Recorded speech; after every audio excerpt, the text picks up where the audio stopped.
কেটে গেল ৬টি মাস। মির্জাবাড়িতে এখন ২ জোড়া চড়ুই পাখি সুখের ডেট পড়েছে এই মাসেই। আরিয়ানও কাজে খুবই ব্যস্ত থাকে, সুখের খেয়াল রাখে তার মা চাচি। পিহু পড়াশোনা চালিয়ে যাচ্ছে। বর্তমানে মির্জাবাড়িতে সবকিছু স্বাভাবিক। সুখের ডেলিভারি তারিখ ছিল আর মাত্র ৩ দিন পর। সবাই হিসেব করে প্রস্তুত ছিল, কিন্তু নিয়তির কি আর সময় টেবিলে মানে সকাল থেকেই সুখ অস্থির ছিল। প্রথমে ভেবেছিল সাধারণ ব্যথা, গর্ভের শেষের দিকে তো এমন হয়ই, কিন্তু বেলা বাড়ার সঙ্গে সঙ্গে ব্যথাটা অস্বাভাবিক হয়ে উঠল। ঘামতে লাগলো তার কপাল, হাত পা ঠান্ডা হয়ে এলো।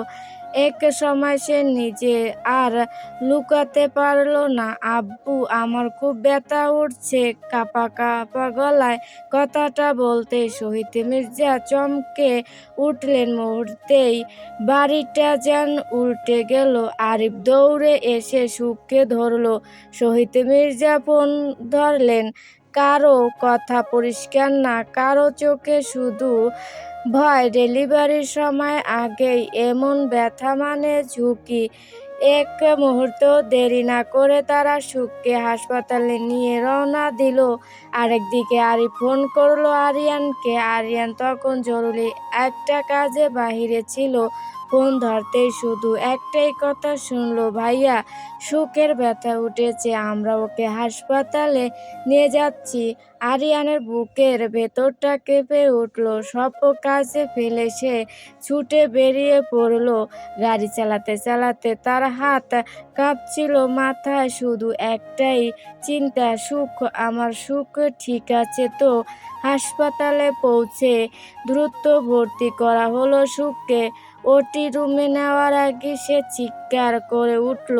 ব্যথা যেন তার সহ্য সীমা ছাড়িয়ে গেছে।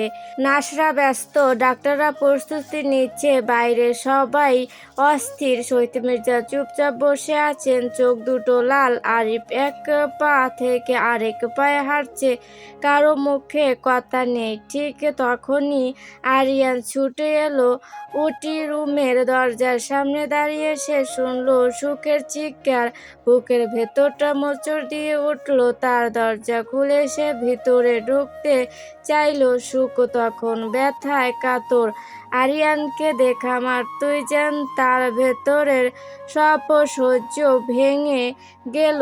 সুখ অসহায় দৃষ্টিতে তাকিয়ে রইল। আর খুব ব্যথা করছে। কথা শেষ হওয়ার আগেই সে চিৎকার করে উঠল। আরিয়ান এগিয়ে যেতেই সুখ হঠাৎ তার মাথার চুল মুঠো করে ধরে টান দিল। ব্যথায়, যন্ত্রণায়, অচেতন ভয়ে সে নিজের অজান্তে আরিয়ানকে আঘাত করতে লাগলো। হাত দিয়ে মারছে, কাঁদছে, চিৎকার করছে। আরিয়ান কিছু বলল না, একটুও রাগ করলো না। দাঁতে দাঁতে চেপে সব সহ্য করে গেল। তার চোখে শুধু একটাই দৃশ্যতা, এই ব্যথা যদি সে নিতে পারত, সে নিজেই নিত। ডাক্তাররা ব্যস্ত হয়ে পড়লেন। নার্সরা আরিয়ানকে একটু দূরে সরাতে বলল। ঠিক তখনই এক ভয়ঙ্কর মুহূর্ত। সুখের চিৎকার হঠাৎ থেমে গেল। শরীরটা ঢিলে হয়ে গেল, তার চোখ দুটো বন্ধ। সুখ আরিয়ানের চিৎকার করে উঠল। ডাক্তাররা তৎক্ষণাৎ ছুটে এলো। নার্সরা দ্রুত কাজ শুরু করলো। মনিটরের শব্দ, দ্রুত নিষেধ, চাপা উত্তেজনা, সব মিলিয়ে মুহূর্তটা যেন শ্বাসরুদ্ধকর। বাইরে সবাই দাঁড়িয়ে আছে নিঃশব্দে। সময় থেমে গেছে যেন। কিছুক্ষণ পর ডক্টর বেরিয়ে এলেন।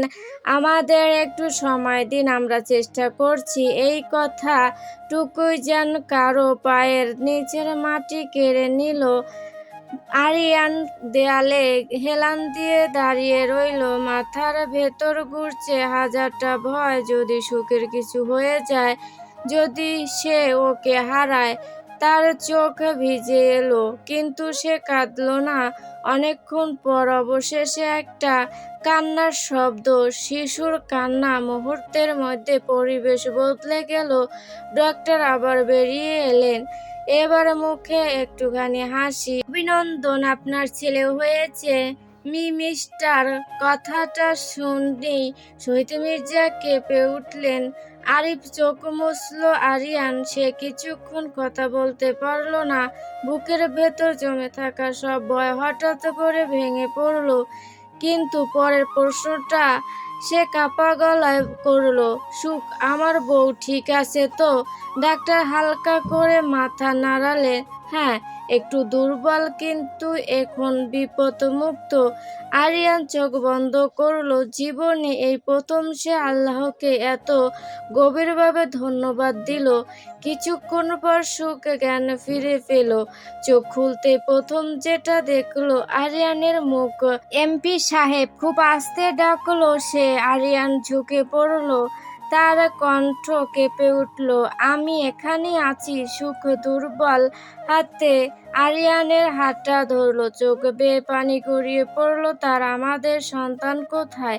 আরিয়ান মাথা নাড়ালো। আমাদের ছেলে তার দাদার কোলে। এই কথা সুখের চোখে আলোর ঝিলিকে ফুটে উঠল। ছেলে? আরিয়ান হাসলো, একটা কান্না মেশানো হাসি। হ্যাঁ, আমাদের ছেলে। কিছুক্ষণ পর নার্স বাচ্চাটাকে এনে দিল। ছোট্ট মুখ, লালচে চোখ, নরম হাত। সুখ তাকিয়ে রইল, বিশ্বাস করতে পারছে না এই ছোট প্রাণটা তার ভিতরেই ছিল। আরিয়ান সন্তানের দিকে তাকিয়ে মনে মনে বলল, এই জীবনের যত কষ্টই আসুক তোমাদের ওপর কোনো আঁচ আসতে দিব না। সুখ পাখি। ওটি রুমের বাহিরে শহীদ মির্জা দূর থেকে দৃশ্যটা দেখছিলেন। চোখের কোণে জমে থাকা পানি আর লুকাতে পারলেন না তিনি। আজ শুধু একজন বাবা নন, তিনি দাদা হয়েছেন। আর ঘরের ভেতরে ভয়, যন্ত্রণার কান্নার পর জন্ম নিয়েছে নতুন একটা জীবন, নতুন একটা আশা। 3 বছর কেটে গেছে চোখের পলকে। যেদিন সুখ হাসপাতালের বেডে শুয়ে কান্না আর ভয়ের ভেতর দিয়ে ছেলেকে পৃথিবীতে এনেছিল, সেই দিনের স্মৃতি এখনো স্পষ্ট। কিন্তু সময় তার উপর নতুন রং লাগিয়ে দিয়েছে। আজ মির্জা বাড়িটা আবার ভরে উঠেছে শিশুর কোলাহলে। সুখ আর আরিয়ানের ছেলে এখন হাঁটতে পারে, ছোট ছোট পা ফেলে পুরো বাড়ি জুড়ে হেঁটে বেড়ায়। হাঁটার সময় গলা দিয়ে গুড় গুড় শব্দ করে, যেন নিজের আনন্দ নিজেই প্রকাশ করছে। কখনো দৌড়ে শহীদ মির্জার পায়ে জড়িয়ে ধরে, কখনো আবার আরিফের পেছনে পেছনে হাঁটে। পুরো বাড়ির সবার চোখে সে যেন প্রাণ। ঘরের ভেতরে সুখ আয়নার সামনে দাঁড়িয়ে আছে, পরনে সুন্দর একটা শাড়ি, কিন্তু পেছনের দিকে পিন লাগাতে পারছে না। হাতটা যতবারই পেছনে নিয়ে যাচ্ছে, পিনটা ঠিকঠাক বসছে না। একটু বিরক্ত হয়ে সে আয়নার দিকে তাকিয়ে ঠোঁট বাঁকালো। ঠিক তখনই দরজাটা খুলে গেল। আরিয়ান ধীরে ধীরে রুমে ঢুকলো, চোখে মুখে হালকা হাসি। সুখের দিকে তাকিয়ে সে বলল, এখনো হয়নি তোমার? সুখ সঙ্গে সঙ্গে একটু ঠোঁট উল্টে তাকালো। আর শরীফের রেডি করে দিলাম, আর আমি নিজেই রেডি হতে পারছি না, দেরি তো হবেই। আরিয়ান হালকা হেসে কাছে এগিয়ে এলো। পিনটা দাও। সুখ আয়নার চোখ রেখে বলল, আপনাকে জোশ লাগছে কিন্তু। আরিয়ান পিনটা হাতে নিয়ে খুব সাবধানে সুখের শাড়ির পেছনে পিন লাগাতে লাগাতে বলল, ওভাবে তাকিও না, আমার ইজ্জত চলে যাবে। সুখ খিলখিল করে হেসে উঠল। আরিয়ান পিছন থেকে জড়িয়ে ধরল। 3 বছর পরেও তুমি ঠিক আগের মতোই। সুখ চোখ নামিয়ে হালকা হাসল। হঠাৎ করেই দরজার পাশে একটা ঘুরঘুর শব্দ।